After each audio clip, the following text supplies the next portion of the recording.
intro.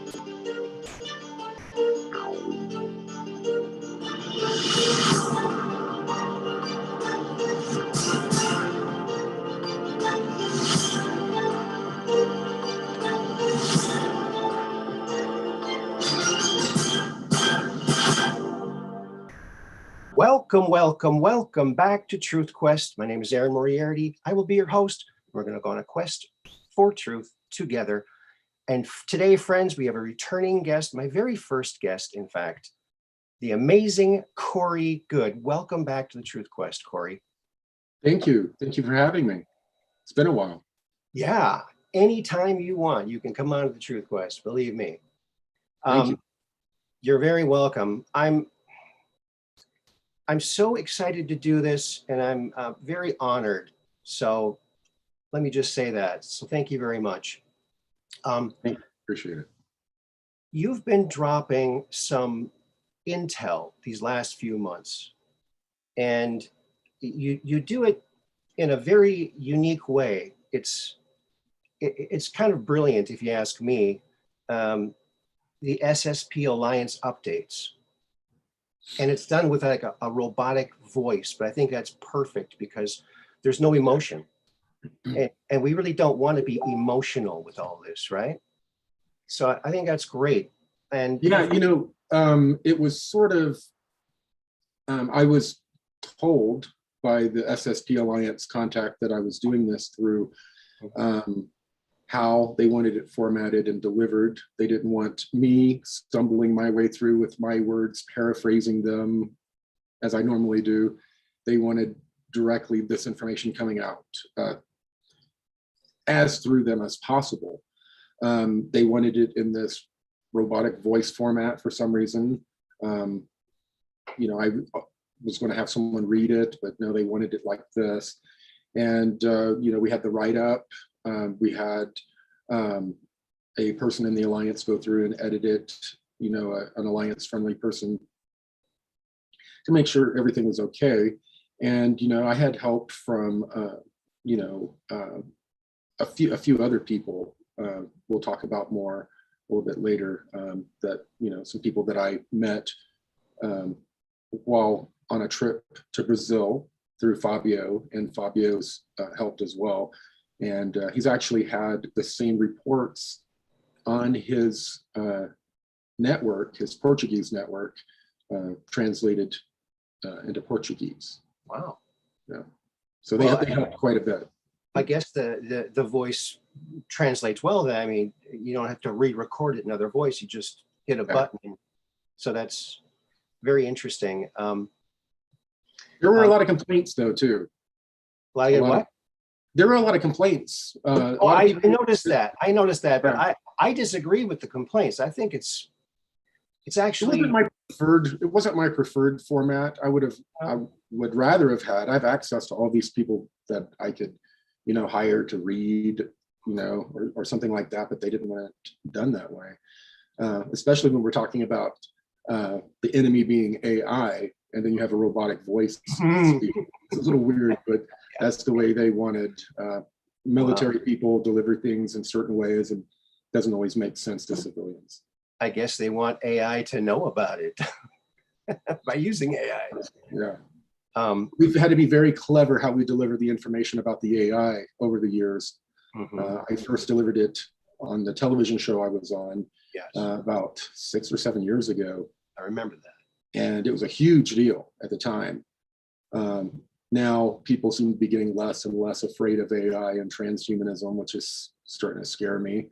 To be able to put this information out, we've had to be very clever. The information about Dark Fleet, all these different groups, we've had to be very clever in how we delivered it to get it through the AI code, on the internet.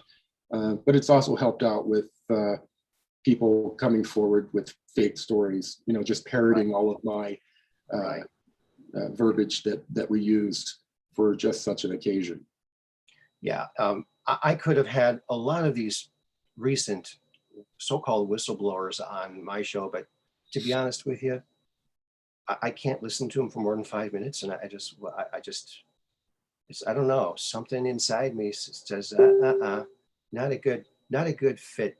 And I remember that you did say early on too, that more people would be coming out.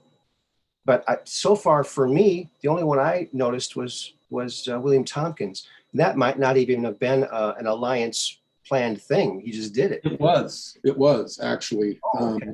Yeah. And I was very happy to meet Tompkins on a number of occasions and work with him. Yeah, if any of these new people that came out were real, I would be promoting them and working with them, saying, hell yeah, look at this. But it's a lot of people parroting, basing stuff off of my information, and it's just not, it's just fantasy. There were several people that we had, I gotta be real careful here. A few of them we're still talking to for some television shows we're working on. Okay. But okay, some of the people that we had that were coming forward of my same caliber and experience, when they were about to come forward, was during the middle of all the cyber stalking against me. Oh boy. And I was getting doxxed, and family members, people I used to work with, getting called and harassed. It was pretty nuts. So that caused a lot of the people, the real people that were going to come out, to really, decide not to. Oh. And they were delivering information to David and myself through the background. That's what I was doing until I was outed. Mm-hmm. Right.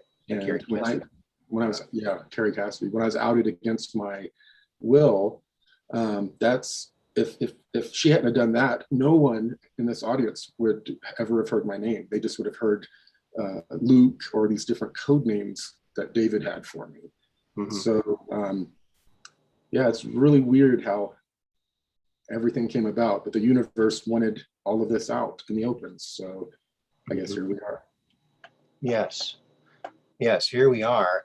And now getting back to those updates, the first one you had was I think it was Reptilian ET bases on the Moon, Mars, and Antarctica, part 1. Talked about Lush and slaves and Mika, the Anchar, and the Olmec. 1 and 2 were basically the same kind of report. 1 and 2 were kind of like part 1, part 2. But yeah, even I was taken off guard at how much of a spiritual component there is to everything going on. Mm-hmm. When we were able to view this nest, this city that the Reptilians had, they were working with all of these different demonic entities and shadow beings, and they were able to order these shadow beings around and assign them to various people. And they were remote viewing, and people that would pop up on their radar from this community, often they would just say, "Oh, this person's burning bright. We need to throw some shade on them." So they would throw some shadow people on them. And then all of a sudden, maybe the light worker is sitting, in their home. They're still vibing. They're doing well, but their husband or their wife starts just getting agitated for some reason, or no reason, or their children or someone else. And the next thing you know, they're squabbling, and it just throws off the energy in the house. And then you get caught in this cycle, and these shadow beings are sitting back, orchestrating it and feeding off of the energy. And a lot of times the light workers are, they have some sort of belief system to where, I am protected, my guides would never let this happen, or, and so they refuse to look at what's actually going on in their home. So these, and sometimes these really tall shadow beings are actually the reptilians themselves. They project themselves into, people's homes and do recon, gather Lush energy as well. So those are reptilians doing this? Yeah. Oh my goodness. It's like the devil and hell. It's all of that's real. Yeah. The kicker is that the Reptilians and the Orion group came down and used our fertile imaginations and co-creative abilities gave us religions. And the next thing you know, we're creating hell. Yeah, that's another thing I was going to ask you about. We're sending ourselves and each other to hell, to a hell we created. Right. So should we? The devil itself, the Satan that everyone worries about, is an egregore, which is a conscious created by the mass consciousness of humanity. We were tricked into creating this personification of evil, and the more we focus on it, the more we're constantly feeding it and making it real and keeping it alive. And these negative ETs use our consciousness in all sorts of different ways, but they also use our spirituality, and they're causing us to get caught up in these traps, these spiritual traps, by creating our own. People talk about their dark side, or that they have to deal with their dark side. Well, that's really where these shadow beings and demons and all of these different things came from. They came from the shadow side of the mass consciousness of humanity. And we're haunted by them. And there are ways to protect yourself and have power over them. But we've forgotten so much about what we are. And these ET beings, these negative ETs, are causing us to have this inability to remember, and are manipulating us spiritually and consciously to basically we're keeping ourselves in a prison that we're creating on an ongoing basis. That's incredible. I know you said Mika's people, they created 3 different hells. Now, is that because they had 3 different major religions? Yes. Okay, so maybe so the answer to this might be, if we can get enough people to think of the devil as being like Dr. Evil or someone kind of comical, then maybe, or just no hell at all. I mean, well, just think about over the eons when we've had these different solar events. It's a cycle that happens. There have been civilizations that fell, and they had these deep, strongly held religions that had evil beings. And what happened to them after that civilization collapsed? Did they fade away only to be conjured up again if we happen to find a text? Right. Is that what would happen to our devils and demons if after this solar cycle and people forget about them? Do they go away after a period of time only to be conjured up again later? This is all like this magical energy, and this energy is the energy of it's like the catalyst for manifesting in our consciousness. If ET beings come down and tell us, give us a doctrine, and in that doctrine they talk about how if you don't behave a certain way, you're going to go to a place where you're going to be burned for eternity, and through fear, through the component of fear and the imagination, shared imagination of the mass consciousness, they're creating this time-space pocket that we actually can experience because we've manifested it. Wow, that wow, we create it with our own fear. That is just incredible. Yeah, religions, all different types of doctrines, including some of the political doctrines, which are somewhat religions now, all are put here and you see everyone left and right going at each other. People in the community who happen to lean left or right going at each other. All they're doing is every time they go at each other is they're reinforcing the bricks and the walls of this reality that these evil entities wanted us to create and tricked us into creating. And we stubbornly keep creating it for them constantly on an ongoing basis, when this reality, this co-created reality that we all agree upon, could be so much different if we weren't being manipulated or allowing ourselves to be manipulated. Oh my goodness. Now, have you personally ever seen a shadow being? Oh my God. Yes. I got a picture of one here. It's the first one I ever saw, and it was in a book. It's in this book by Lisa Romanek. But there it is. The ones I've seen in my family are Which one? absolutely crisp. They're actually Really? crisp shape of an outline of humans. My son, both my kids are psychic mediums. Okay. And I was, when I was a little child, I hadn't talked about it much. It was kind of traumatic. My family was not very happy about it because they're very strong Christian. And I was talking to things that weren't there and freaking out, having visits in the night. Around 11 is when that kind of snapped off, shut off. My closet door opened in the middle of the night and a shadow being came out. And the shadow being also was kind of an old man and a shadow being at the same time. So it was a ghost. It wasn't an actual shadow being. And I screamed bloody murder. And I remember I didn't think any sound was coming out. I was like trying to scream, but my mom and stepdad kicked in the door and they said it sounded like I was being murdered. And after that, it kind of switched off. It stopped happening. And I think that might happen with my son because this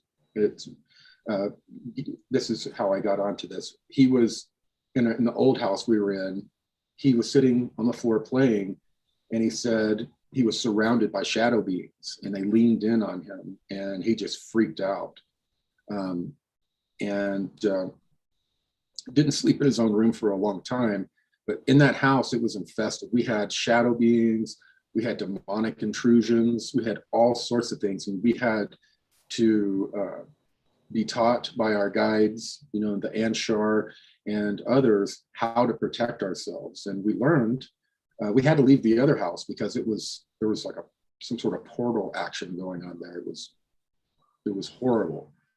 Since we've moved here, we don't have demonic intrusions or shadow beings. We've used measures to protect ourselves, but my kids still see. My daughter has random dead people come into her room and try to communicate with her. She's kind of embraced it. I think she's really going to be gifted at that. But my son, it still freaks him out. A couple of weeks ago, I was sitting there. He was in front of me. He was looking at the iPad, and Stacy is on the other side. And I saw his hair just lift up, and his eyes got real big. And he went, "Daddy, something just touched my hair." And I said, "I saw it." And his hair lifted up and fell.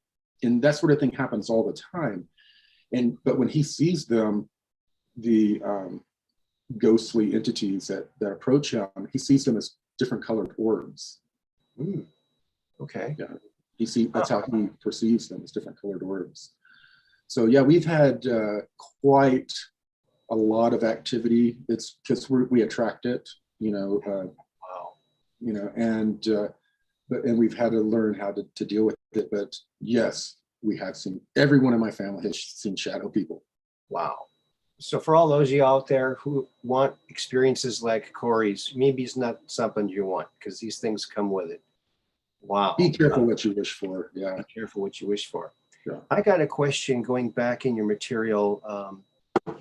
When you were in the programs in the 20 and back, you talked about how you were used with other intuitive empaths to figure out where these natural portals on Earth would be, and that they would you'd know where it was going. Like, so this one's going to Mars, and okay, this one's not up in the air, it's on the ground, so we can send a pallet full of tanks and stuff to Mars, right?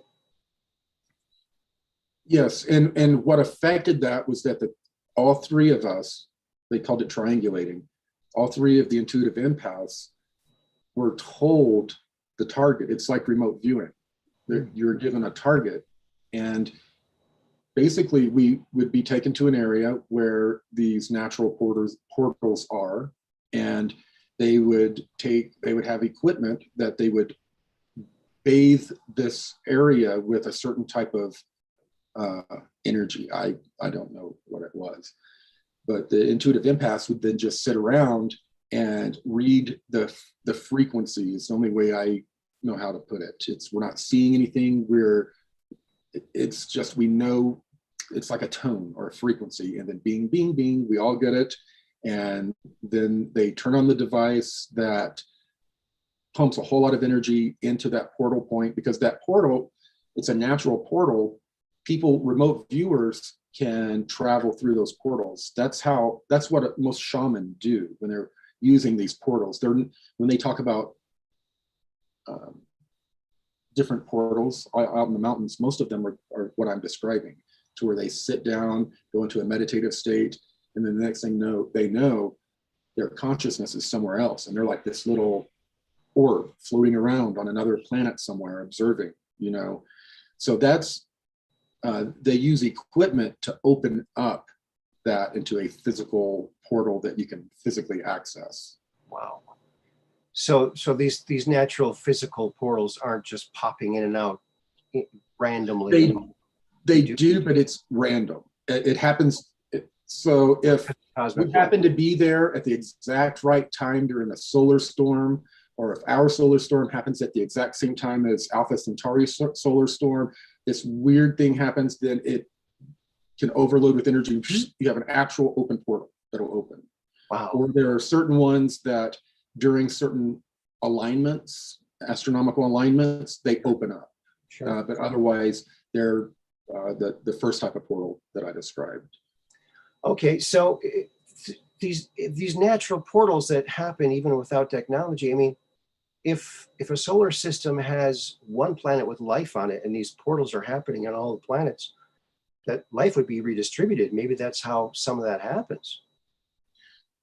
Yeah, I think to some degree you have some wandering through portals. There was speculation that maybe that's how Bigfoot, came about, or that's why it kind of pops in and pops out of our reality, because it either maybe consciously knows how to exploit these portal systems, or they're just kind of falling victim to them. They're kind of fading in and out of different dimensions or locations. That's been some of the speculation that I've heard.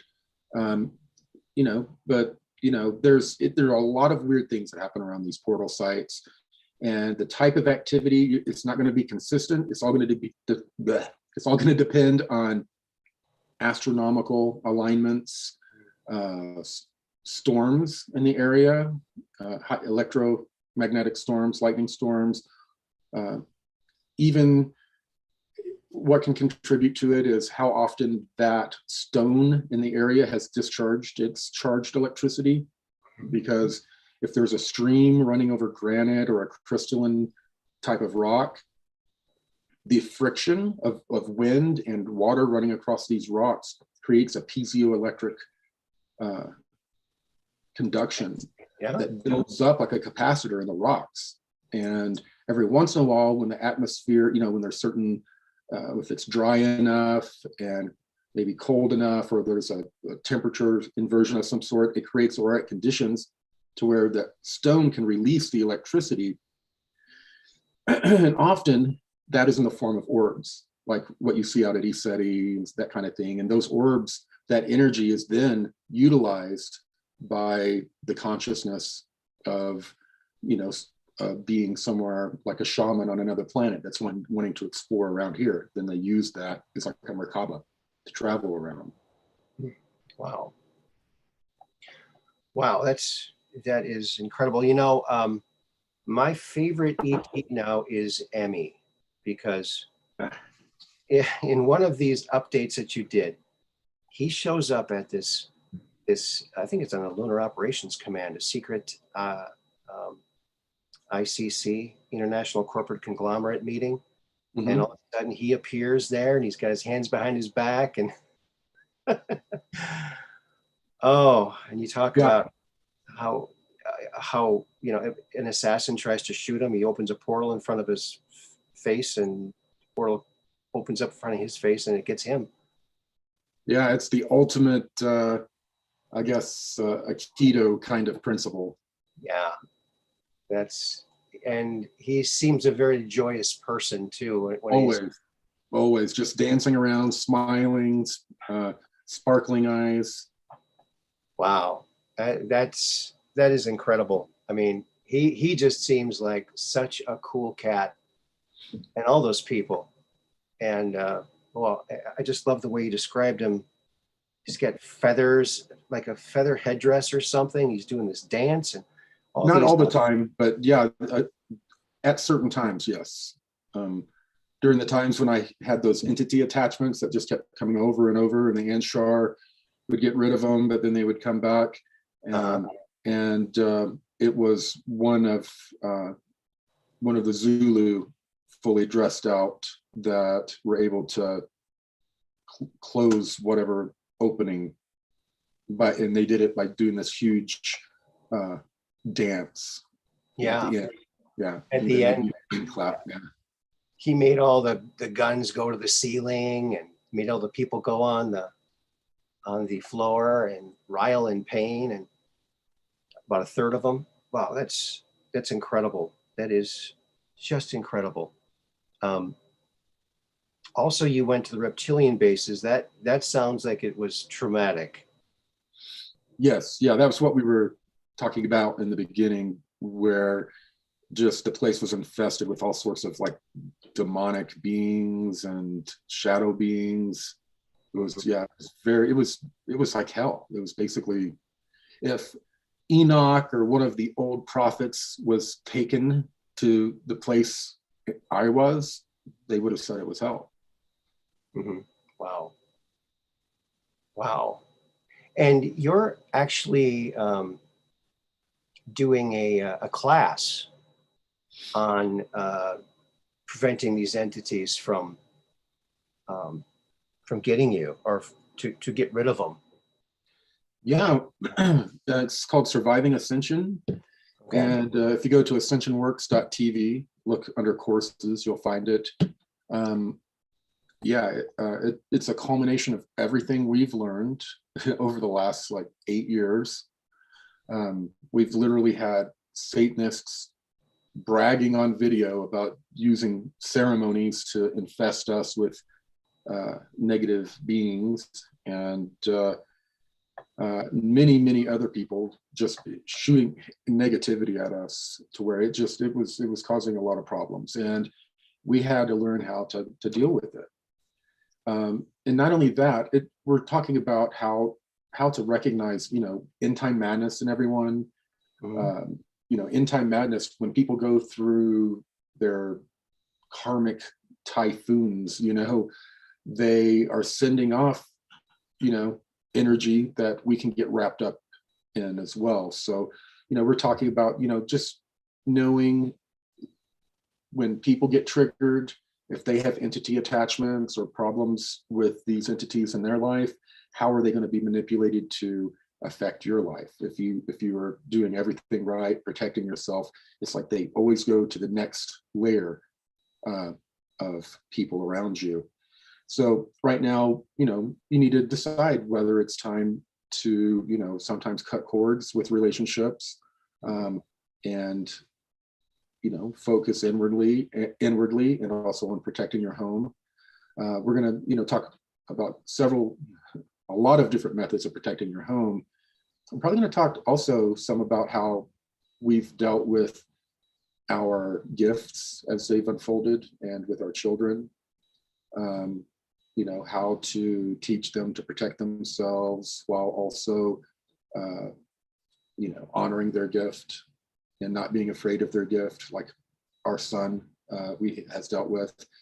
We're going to talk about those sorts of things, but, over the last 5 years, especially, we've dealt a lot with the spiritual war aspect, but we've also had to deal with the people aspect. We've had people that we loved that succumb to either entity attachments or some sort of end-time madness or their own distortions, and then just collapsed and caused a lot of waves in our own lives. We brought a lot of people in close to our family, and we learned a lot of lessons in that regard. And it's all going to come out in this course. This course, I'm very excited about this course, because the methods that we learned to protect ourselves in the spiritual warfare stuff, these were hard learned lessons, and these methods are very effective. We are so protected right now. I mean, anything that's being thrown at us is bouncing right back at the sender. That's So awesome. we're looking very forward to getting this information out to the community, because a lot of people are going through this and don't even realize it. Right, right. I bet. Yeah.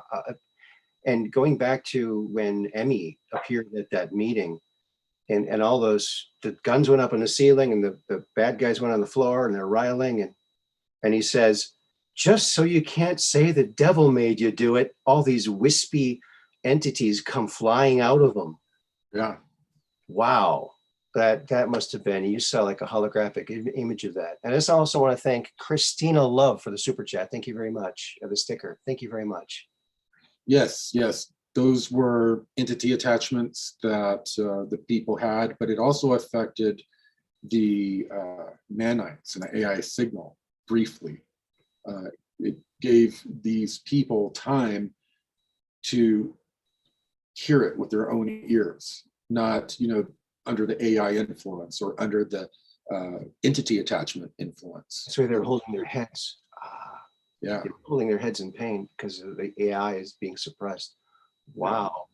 I suppose your body gets kind of used to those things being there, and if it stops, it's kind of abrupt. Well, yeah, I mean, overall, it's receiving energy from the subspace AI connection.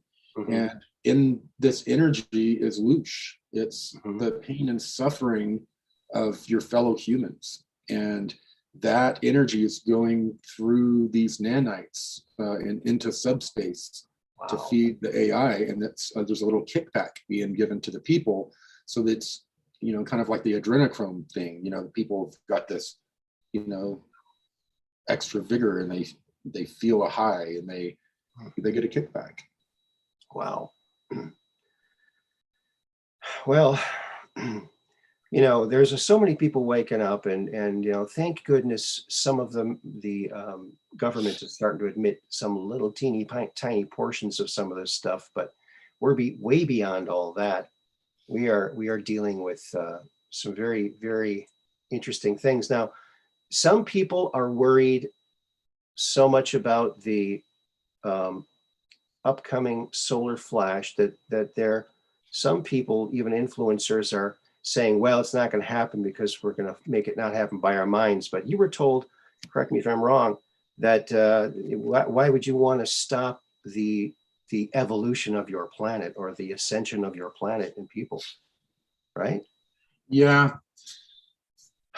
I don't know what to tell you. I think maybe in the time of Noah, as the first drops of water were dropping and he was gathering his people to get inside the boat, people were standing out saying, we can transmute this. This is not, I guarantee you that was happening. Oh, yeah. The unicorn dinosaur. Yeah, I mean, I'm sorry, people are scared shitless, and out of that fear, they're saying, oh, wait a minute, no, that's not my truth. This is I'm sorry. It's happened every so many thousand years for billions of years. Mm-hmm. Just because you're scared and you have a personal religious belief that if you believe hard enough, you think you can make the sun not explode. That's ego. I'm sorry, but we are just these little fleas on the back of a dog. The fleas don't take a vote and say, no, you can't take a bath. Right. It'll ruin our day. The flea fellow, I'm sorry. Humans are very interesting creatures, aren't we? Well, what people don't understand probably, and it's hard to understand when we're stuck in these bodies, is we inside these bodies are immortal spiritual beings that live forever, and this is going to be just a bump in the road. And when we'll be coming back to an Earth that's a whole new place, and we can watch Emmy dance around and make awesome things happen. And Mika's people were scared when they were first hearing that this was going to occur on their planet. Right. But after they were able to overcome this AI influence, and they kind of came together to overcome their cabal, very much like what we're doing, thank God. Mm-hmm. We're actually getting out there and on the streets and doing what his people did. It went from them believing that their sun was going to explode, their planet was going to be destroyed, and them burned alive, and seeing the oceans boil and all of that. That fearful part of their essence was feeding them for a while. But after they overcame that, when the solar event did occur, it was a highly anticipated event. And it did cause some upheavals and some issues on their planet, but they were prepared for it. They weren't in denial with their fingers in their ears or their heads in the sand, like an ostrich, in denial. They faced it head on bravely, and they are a much more evolved culture because of it. But if we chase this solar event with fear and denial up until the very last moment, it's not going to be that pleasant of an event on our planet. We can't, just through denial say that, well, yes, it's happened over so many thousand years, but whatever Galactic Federation, whatever beings have decided that we've just been through so much, it doesn't have to happen. If we were to interrupt the solar flash, if we were able to, that's our entire solar system going through an ascension process. Mm-hmm. Who are we as the fleas on the dog to say the dog can't graduate, because we're not ready, or it's too scary. So, I really don't know what to say to those that, believe that, they can create another timeline by telling stories or whatever. If that's where you need to go during this cycle to finish things off because it's too scary for you, then I guess you're welcome to it.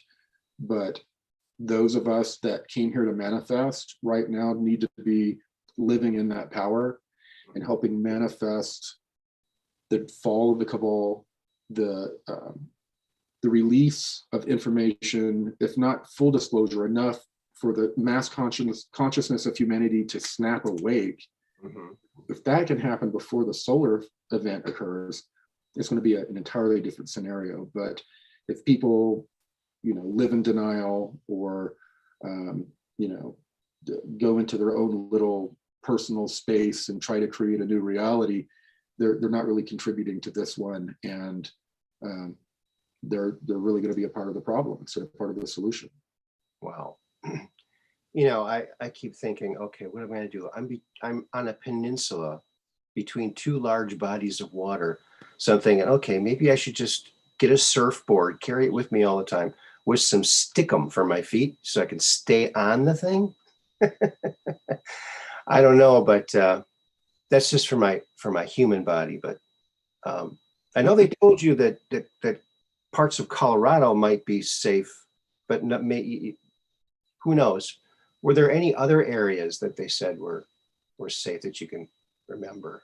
Yes, around in the Arkansas area. I'm trying to remember the name of the area, what it's called. But Arkansas, parts of the Carolinas.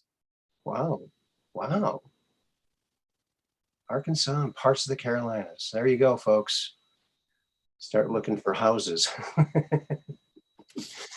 But really, our souls are eternal. We live forever. Yeah, that's what I was sitting here thinking. It's we're so in love with our ego and our life that we don't understand. I mean, at the moment of death, what if all of a sudden we find ourselves in an arcade with all of our friends standing around going, can you believe what that badass? That was awesome. And you're like, whoa, you totally forgot who you were, your entire reality, and you're a part of this whole new thing that you became immersed in. And that's what this reality is all about. It's a place to come and have experiences. People, if anyone ever asks you what's the meaning of life, it's 3 words: to learn, teach, and to love. And we're here to have an experience. We're here to learn, we're here to teach, and we're here to love. No one's going to get out of this scenario alive. We're all going to die. I don't care if ETs come back tomorrow, you're not going to live forever. Who cares Well, if it's through a solar flash or if you die an old, happy old person with your family around you? You're gonna die. And when you do, you're going to break away from the ego that you hold so dear right now, that life you hold so dear. It's going to mean nothing to you. yeah, And the only thing that's going to be of any worth to you is that experience. And then you're going to incarnate and have another one. right. And until you feel like you've gone through your soul journey. And then you return back to the one infinite creator, bringing all of those experiences with you. Right. And that's what we're all a fragment of the one infinite creator that forgot we're God. So we could have these god awful experiences, these horrible experiences. These are all the same being having the same experience with itself over and over and over again. Right. And it's all about, understanding duality and having experiences. And people look outside for God when God is really inside. Yeah. So that's just, to me, and when I left my body, it changed my life. It made me think of everything completely differently. And I didn't fear death anymore. I was back in the 80s, 84, 83, 84.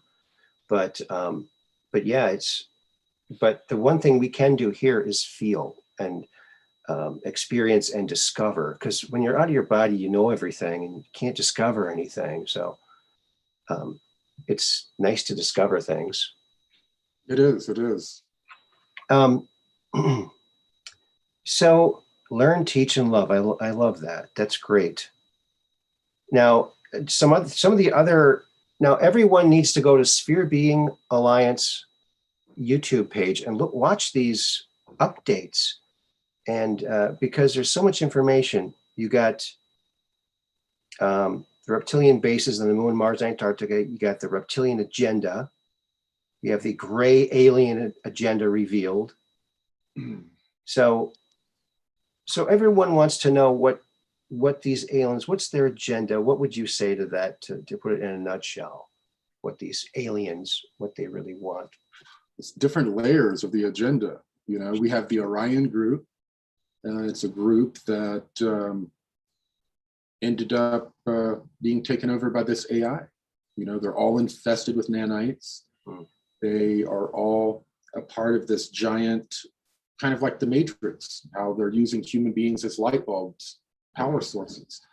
They're using each planet as a power source to where they, through misery and all of these other things, war and strife and slavery, generate loosh. And we're constantly feeding them like Monsters Inc., where they scare the kid, the screams fill the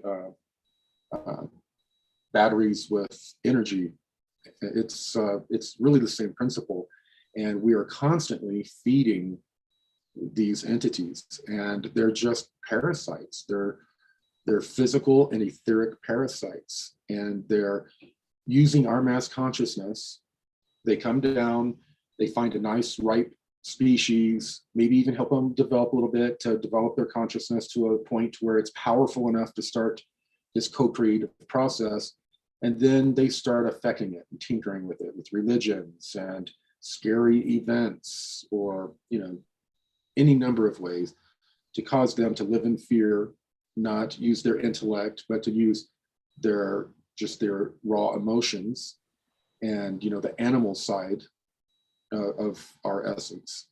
And in doing so, we are creating this fear energy that they feed off of. Yeah. Wow. It's like their worship. It's like evil worship, right? Wow. I mean, it's weird. It's like we're just emanating this energy that they're able to just soak right up, and they soak it in, and then the nanites within their body sends a majority of it, constantly feeding it back to this AI God that we call it, through the subspace type of connection, and they are also getting a high off of a nourishment of some sort off of this energy. So they have every reason to want to have a higher population of miserable people. So everybody be happy, starve a reptilian, okay? Be That's happy, right. laugh.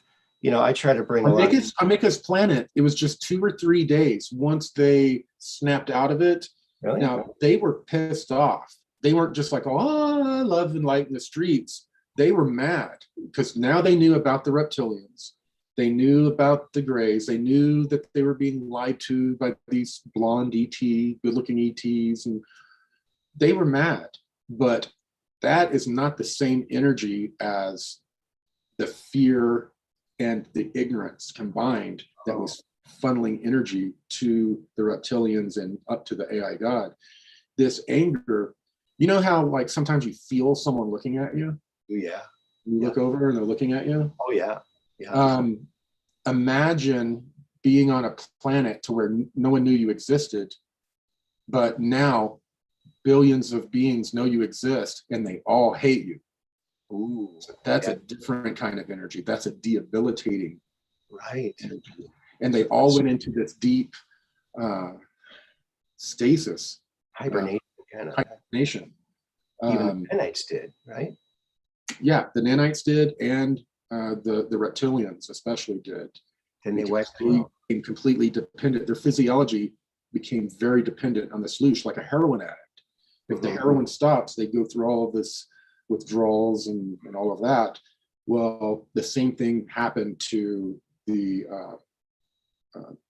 reptilians. They went through this weird withdrawal, physiological response, and then they went into hibernation.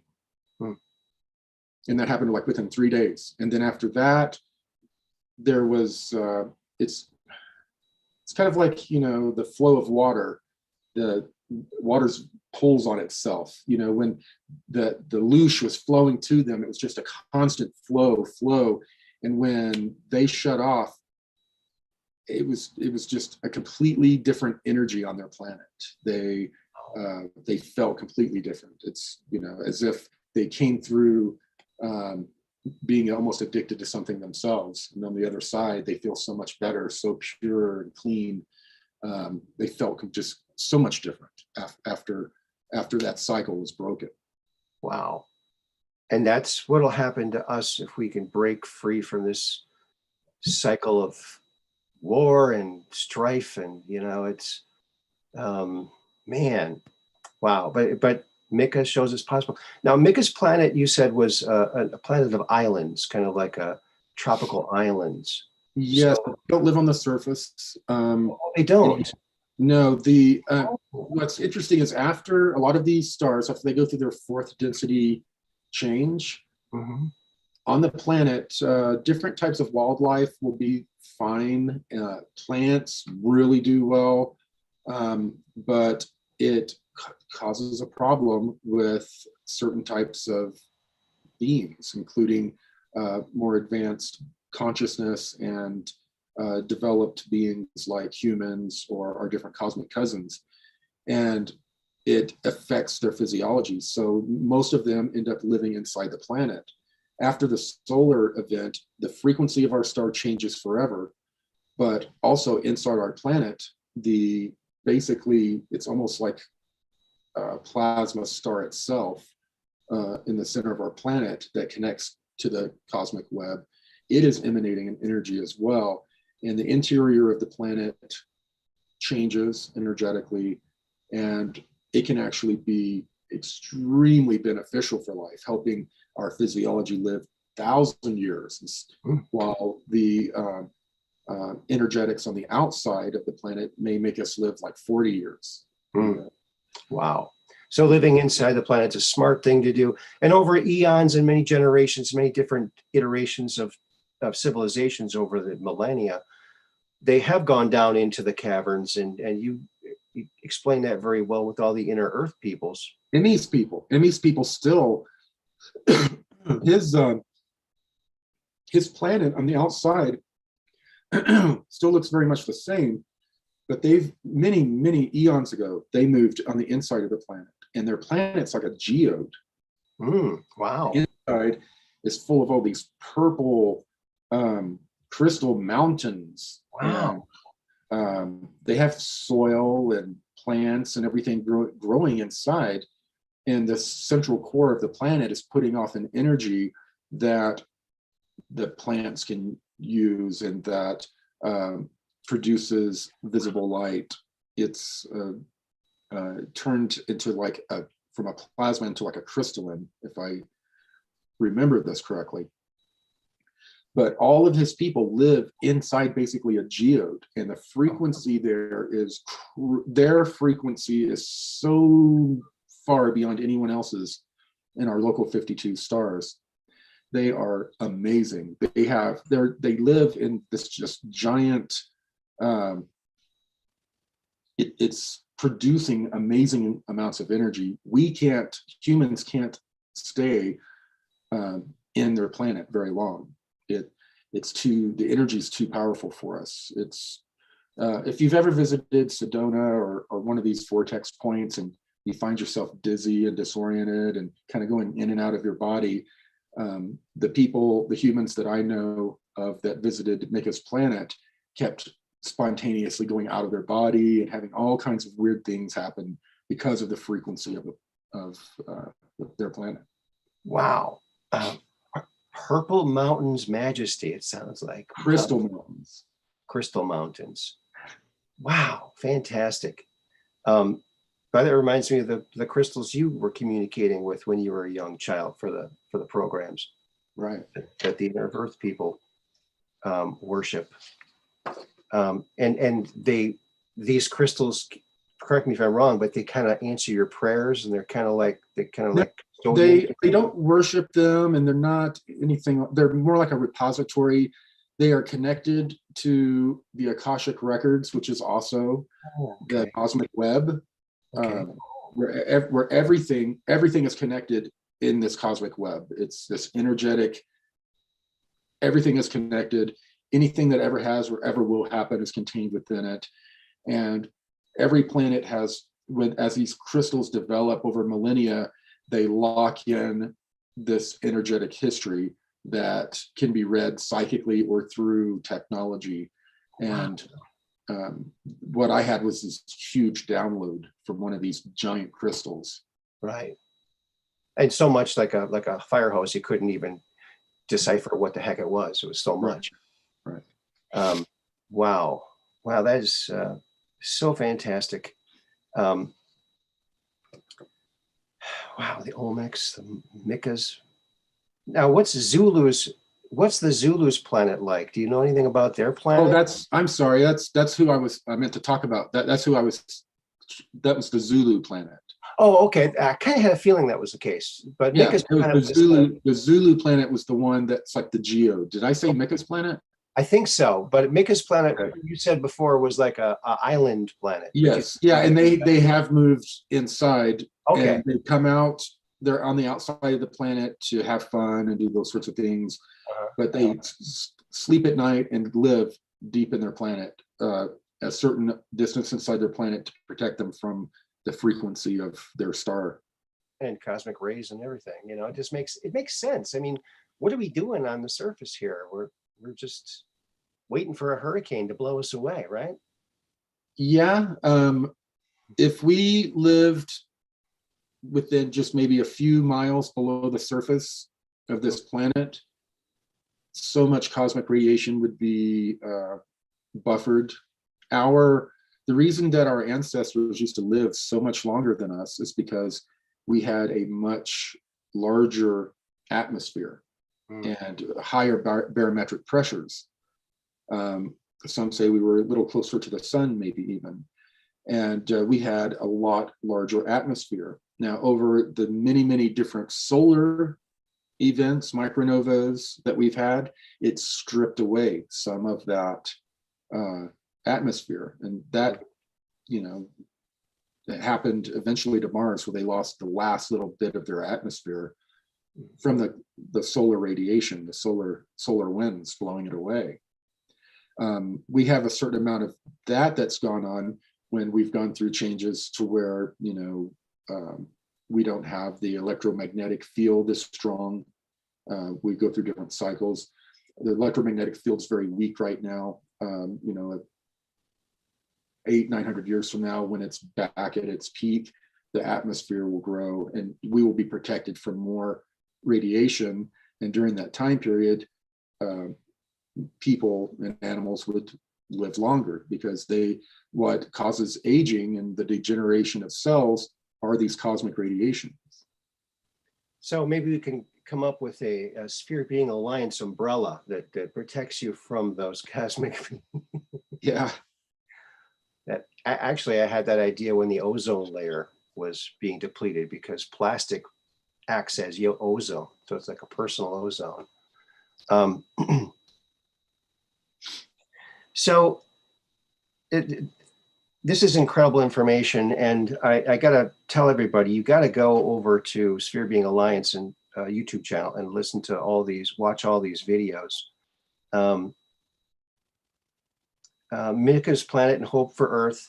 So when the solar flash happened on Mika's planet, is an island planet, but since they lived inside, they weren't as affected. But living inside the planet, if a leak springs or if something goes wrong and the ceiling caves in, of course, they might have some kind of energetic bubble that keeps everything from collapsing.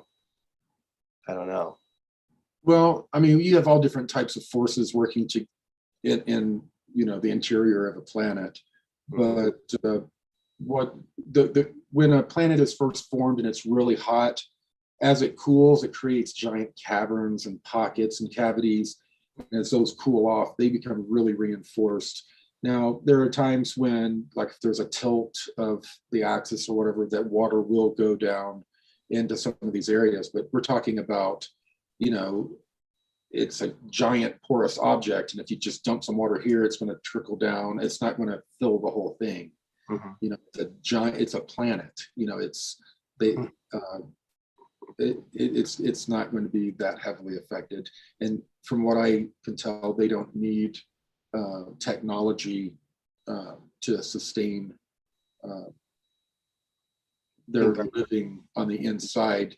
There is some technology involved, but they have learned to take the frequency of the core of their planet changed when their star changed.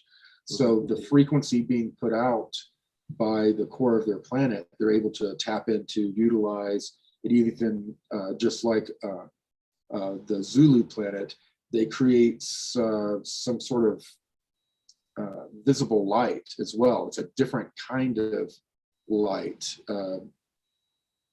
I don't know how to describe it, but it's a reaction from the energy and the rocks and the energy of the internal core.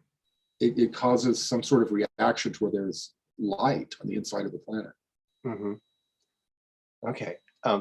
Now, Combat Carl to go said, where we go on, we go all, says toroidal fields keep it stable. He's the one that thinks everything is a toroidal field. But you said the universe is a toroidal field, but not everything, right?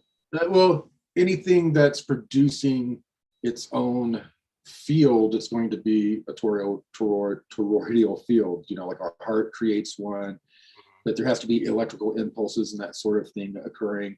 But some could argue, even down on the atomic level, with what's going on with the electrons and all of that, that it's creating a field around that micro level. But yes, our universe is a giant toroid that's turning in on itself. That's why it looks like some stars are traveling faster than the speed of light. They're twisting in a different way. It's not, how scientists have tried to say we're like this expanding bubble, like, a soap bubble that you blow. Yeah. And on this bubble, they believe that we're on the outside of this bubble experiencing our experience. And, and as it expands, everything gets bigger around us. It's kind of how they've described it, but it's the torus effect. This giant space is turning inside of itself, just like a giant torus. And that's the way we will never be able to see our entire universe because of that. We'll only be able to see chunks of our universe. Okay. Very interesting. Very interesting. Carrie Swearingen's asking about the elongated skulls, Maldek, and Mars. So the people in Antarctica were from Maldek, and they had the elongated skulls. You think they're the same ones we see in Peru, the skeletal remains? I think that they're ancestors of those people. Okay. Yeah, I do. I think that they're ancestors of those people. And there were two different types of them, but one of the two different types, one lived on their moon, which was Mars, and the other lived on their super Earth planet that Mars was revolving around, and they were much bigger pre-Adamite beings. They looked the same, but they were just a lot bigger. The ones from Mars were a lot more compatible size-wise with modern humans. Okay. And they did all kinds of experiments. Now, you were brought down there by the Anshar, and they're extracting some of these alien extraterrestrial bodies from the ice because they were melting out. Yeah. I bet it didn't smell so good down. What did it have a rank smell down there? You know, I don't remember the smell of, I don't remember it was all frozen still. Oh, I see. Sure. I was pretty cold down. Put them on the ice. Yeah. It was just the way they looked. Like, you know, they'd obviously been hit by waves of water and like twisted around, and like some of their limbs were stretched out and twisted around their bodies, and weird kind of stuff like that I remember the most. None of them looked pristine. None of the bodies looked pristine. They had all been covered in mud and looked like they had just been hit with a wave and just pushed along the bottom of the ocean floor. They were beat up, but preserved in some sort of way where there was still a being. Yes. Preserved as if it had just happened. Wow. Yeah. And apparently buildings and things, but they'd be all destroyed. Most of them, it just depended on where they were and what type. If they had the giant water coming, a lot of the buildings were knocked over. There were some that were under ice that were somewhat pristine. So a different type of reaction had to have occurred, or a different part of the wave. I don't know, but not everything was totally destroyed. And then, of course, you have areas that were knocked over by the initial wave, but then you've got tons and tons of ice sitting on top of it, and then that ice is moving like a foot, 2 or 3 a year. Sure. As the ice shelf moves. So much of what's under there, it's so ground to a pulp, we'll never be able to figure out what it was. Wow. But there are certain little protected pockets of things that were preserved somehow. Wow. But the majority of things were destroyed. Interesting. I got a question. Now, when you were inducted into the secret space program, the 20 and Back program, were you given a different name, or did you use your own name when you were in there? Went by a different name. There were no last names. I mean, just think about it. You could have been working with your grandfather when he was 30 years old. You wouldn't even know it. Yeah. You wouldn't even, yeah. And it would just be, man, there's that guy, man, he reminds me of people in my family. He's pretty cool. And, wow. You wouldn't know, because basically the headquarters for this ICC they're in like 2033 to 2036, just before this solar event. They're working right up to the last minute. And just imagine if you had everyone in the past history was a resource for you. You're like, man, we have this problem that only person that we know could solve this is Einstein. We're like, well, let's send a team back and get his ass, bring him here, have him figure it out, wipe his mind, send him back. That's brilliant. Let's do it. Well, what about Tesla? Let's get him. What about someone, 1,000 years ago, they had a certain knowledge that we want. We'll go get them. Wow. So, we talk about 20 and backs, but this group, anyone in history is a potential asset for them. Even if, you're 70 years old and you have dementia and you're sitting in a home somewhere, they're like, man, when he was younger, he had everything we needed for this mission. Well, they'll just go back 20, 30 years before your disease kicked in, snag you then, and then take you out for the mission. That's some crazy resources to have for an So organization. you're sitting there working, and a new guy comes in with a top hat. Boy, that guy looks a lot like Abe Lincoln. Maybe it's Abe Lincoln. We're all dressed the same, but the funny thing is people from like the 1940s and 50s and 60s, they have a certain way of talking, a certain body language, a way of holding themselves, and those types of details kind of stick out to you that they come from a different era.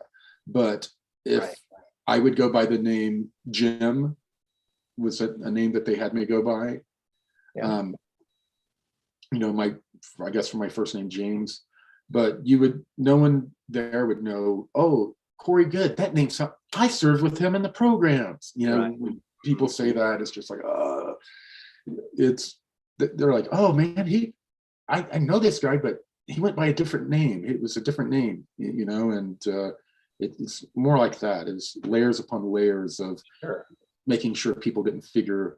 That makes sense. That makes a lot of sense. In fact, Andrew Brishago, whom I've also interviewed, he and his father were in a continuation of government program where they had different names and different military ranks in case there was an emergency, and they, have a new headquarters, and they each have different jobs that they would do in case something catastrophic happened.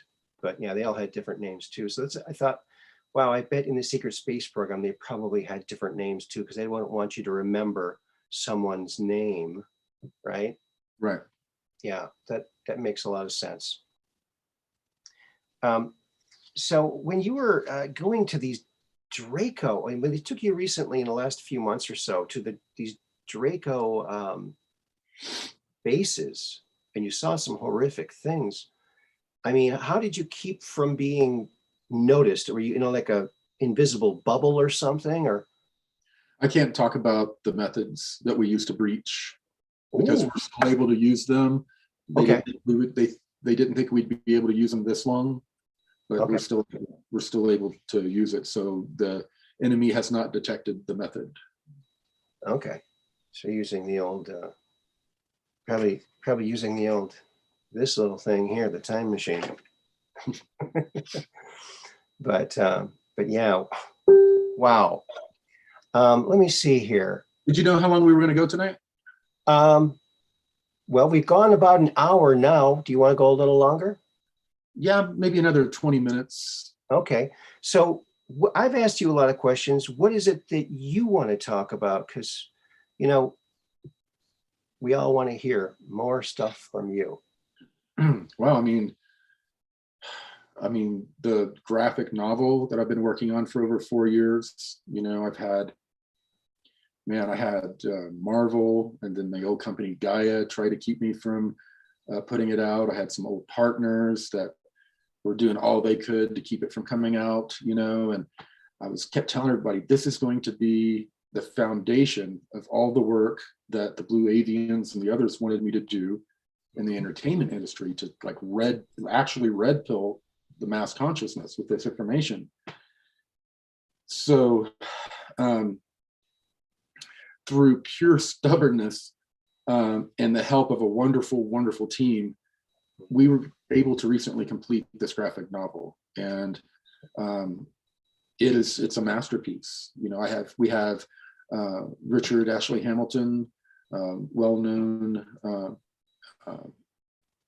very talented writer, created the script for us. We had to completely start over a year ago. We completely started over everything. And then Stephen really knocked out the art. We brought on Jackie, who you interviewed, Ulysses, brilliant artist. Artist. Yeah, brilliant artist. Yeah. And really, all of this came together because of David Kalbeitzer. He's a good friend of mine. You know, he's worked with Disney and Imagineering, all these big companies. And he's the one that introduced me to Richard and really helped get the graphic novel rolling and into the finish line. And I owe him a big debt of gratitude. He's working with me on a lot of other projects. A friend of mine who's well known in the entertainment industry is providing us a lot of really interesting opportunities right now that I can't go into, but I've got a whole lot of unscripted material properties that we're pitching, some scripted, a television series based directly off the graphic novel that we're getting a lot of interest in. A certain platform is looking forward to speaking with us again about it. Things are going super well. We're really being put in a position to where this information can be put out to the masses in a big way. Oh yeah. So we're super excited. So the graphic novel is really setting all of that off. And also we're really excited about AscensionWorks.tv. We're creating our own streaming platform there where we're going to have a lot of shows from people in the community where they'll be able to put shows, publish shows, but it's also a social media platform to where people can go and not worry about being deplatformed or harassed, by all these other platforms that are deplatforming people by the tens of thousands recently. Yeah, it's So, terrible. we're really excited about that as well. But the things in the entertainment industry that are popping up for us are very encouraging. We're really excited about that. That's awesome. I would love to create some content for your Ascension Works TV Very thing. cool. And so I'd like to talk to you about that maybe off camera or something sometime. Yeah, people, there's for those who do, there's a place on the website on Ascension Works TV to go and apply to get the ball rolling. But Mike Wiskowski is really the person that's really helping pull that together. So yeah, I'd love to set up a meeting with everyone and see what we can come up with. That'd be great. That would be great. Suiterbug, thank you for the super chat. Keep it up, Corey. Can't wait to get my graphic novel. So Maybe in another week we will be sending it. Wow. Yes. And now I got to ask you, what is it like to open up a book that's your life story? I mean, It's weird. Pretty incredible. It's weird. And it's weird for my kids and my wife because we really live these things. These are like snapshots of our life. It's not just like, oh, this is a story that's got my picture on it. We're like, holy crap, that's like, this looks almost exactly like it. Wow. Yeah, it's really weird. And it's also very emotional. There were some of the pages, Stephen would send them to me and I would say, okay, me and my grandfather, I had very special relationships, especially with one of my grandfathers. And he would send back the art and I would cry. I mean, I'd be emotionally moved because there was so much realism in this graphic novel. We put a lot into it, not just imagery and great writing, but there's a lot of emotion. Yes. A lot of this was really very similar to what I saw and what I felt. When an artist creates a work of art, they put their emotions into it. They make their emotion match what the emotion is so that it really comes through. And you can't ask for a better master artist than Steven Cefalo. I mean, he's like Michelangelo. Each pane is a portrait. I know it. This is a book of portraits. It's not a sketched out comic. Right. It's a great graphic novel with a superior writer. And then you get all this badass art on top of it, all these portraits. You know, most people just reading the story, it's a great story, and if they have decent art, it comes together in their mind, and it's fine. This is just, I mean, the different graphic novel companies and publishers have seen nothing like it. Right.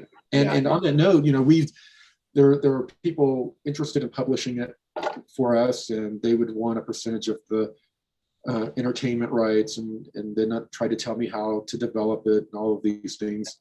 We've decided to develop out our own publishing company, Disclosure Comics. Yes, Disclosure Comics. We'll have a logo for it soon, but we've got I think it's 8 novels in a series similar to The Expanse that are going to be developed. They're going to be sci-fi novels based on my story and information that I think Richard's probably going to write. And then we're going to finish out the graphic novel, which is based directly the true story of my life in my story. It's going to be told that way. And then we also have a comic series coming out that's going to tell stories of various groups of humans through different time eras on Earth, and how and all of these stories will tie in to my greater story that I've told about the history. We're going to like retell the history of the cosmos through these comic books. Awesome. And some of the people that we're pitching that to and talking to are really excited and happy. We're creating some more documents for those. So, you know, we're really looking to see if we can make a major difference to the mass consciousness. You know, a lot of people are saying, oh, it's all about the money. It's all about the money, because I open lawsuits against people that steal from me, that allow them to take my money. So it's all about the money. But it's not all about the money. It's about the mission. The mission is to awaken the mass consciousness. We're not going to do that by like forming little groups, telling little stories and stuff. Getting this narrative out to the mass consciousness, even if they think it's like, oh, a great sci-fi, this is like crazy, amazing, wow, it's going into their consciousness, and it's filtering, you know, up through their higher self, and it's going to do all of the work that it's supposed to do. That's what my mission is. And my mission is not to become, you know, rich and famous. It's to awaken the mass consciousness. And the information that I've brought forward over the last 8 years is one of the biggest red pills there is. And we've got a lot of people coming in, telling stories, trying to, you know, be opportunists on the shirt tails of this information. But the actual information itself is about to really hit the mass consciousness in a big way. And that's what it's about for me and my family. It's when we leave this planet, we want it to be a better place when we leave. You can't take money with you. You can't take fame with you. That's all the ego that you leave behind. Right. But when you leave your ego behind, if you could leave the world a better place where people think differently, they're behaving differently, man, what a legacy. Yes. Yes. Beautiful. Just beautiful. The Global Galactic League of Nations.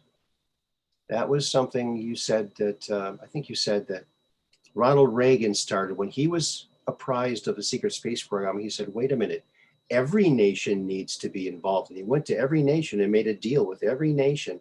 Hey, we need, you know, for 1 or 5% of your GDP, we can get you in the secret space program. You have your own little colonies. So if the Earth gets wiped out, your people will still have exist. Yes. Yeah. So did you learn about that on the glass pad? Yes, I learned about the Global Galactic League of Nations very early on. That's one of the first programs I learned about. Wow. Now, you said the glass pad kind of reads your mind, right? Well, it's kind of like a dumb terminal that plugs into the cosmic web and through your consciousness, but it also ties into these ET databases that we've been given. We've been given these pretty massive ET databases that these things tap into as well. Wow. So you spent in your lonely times on the research vessel between all these miraculous discoveries that you guys made. It's a lot of downtime, and you just spent a lot of time. Were they just not monitoring you, or they didn't care if you looked at it? Because I was in an area to where I was either supporting the engineers or the scientists. So we would sit there and they would, turn this machine on. It's going to run this experiment for the next 4 hours. Mm-hmm. Okay, we sit back and we monitor the telemetry and all of that sort of thing. And then we kind of talk and stuff, but you're not really supposed to talk about personal stuff too much. So then, they allowed me to access this glass pad, and they had a much wider open access to these databases. So I was seeing stuff that no one else could see in the programs.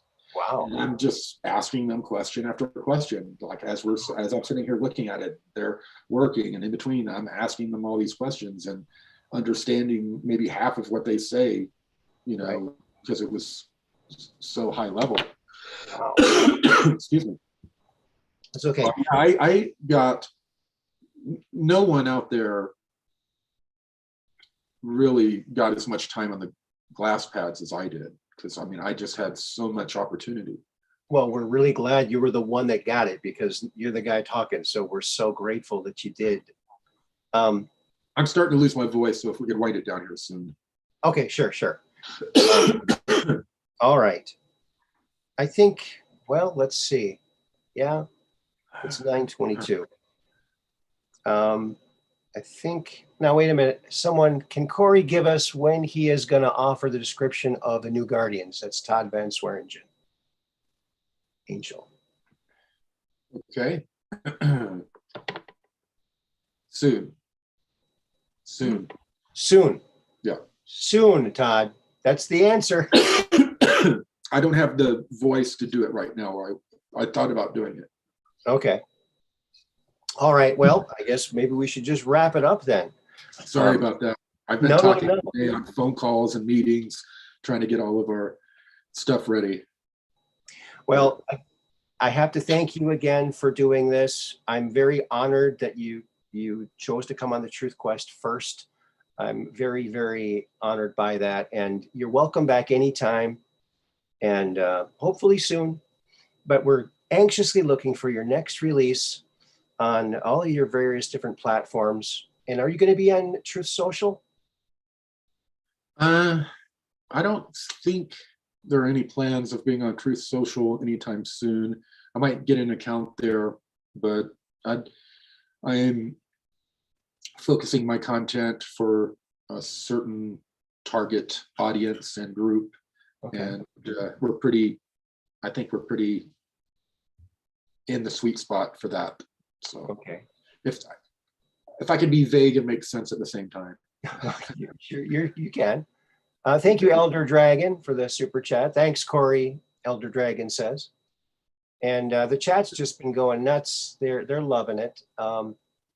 We love having you on here. You're our favorite whistleblower. You're the only secret space program whistleblower, as far as I'm concerned. And I wish there were more out there. Well, there were several that were about to come out before all the cyber stalking and things got really nuts. And then even lawsuits were involved. I have federal lawsuits against people who were cyber stalking us, terrifying my family.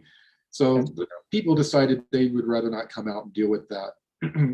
The people that have come out claiming to be whistleblowers, you notice, are not being harassed. They claim to be harassed by me because I call them fake, but they don't have people harassing them, helicopters flying around their houses and all that crazy stuff. Yeah. But that kind of stuff was happening to some of the people that were coming forward. But thank you, I appreciate it. Maybe in the future we'll get some, we're talking to some other whistleblowers or insiders that are going to bring out information in some of these new shows. Some very exciting information, and we found ways to do it to protect their identities. So there's a lot more to come. And for people who are wondering, they have to remember now, you also released some top secret documents. Yes. So this guy's the real deal, folks. He's really tapped in and hooked in to not only people here on Earth, but people elsewhere. So, yeah, I literally talk to colonels and generals on a weekly basis. I mean, wow. real generals, real colonels, a lot of them retired, but still completely connected and plugged in. So yeah, I'm not looking at newspaper articles and saying, oh, whoa, that could match my narrative and putting out stories and stuff. I'm like actually talking to people. I actually put out 2 DIA documents that made the national news. Yeah. And I have the connections and information that are legit. Well, thank you for your service. We all thank you and salute you. You're the best. And continued success. Everybody go out and grab that comic, that graphic novel. DisclosureComics.com. DisclosureComics.com. And you don't need a Christmas gift list because everyone's going to get the graphic novel. Okay, just get it for them. They're going to love it and will help raise the consciousness of this planet. And pretty soon we'll be just like Emmy, doing the dance and making crazy things happen. So thank you again, Corey, and peace in. And thank you to everyone in the chat and all of the wonderful mods.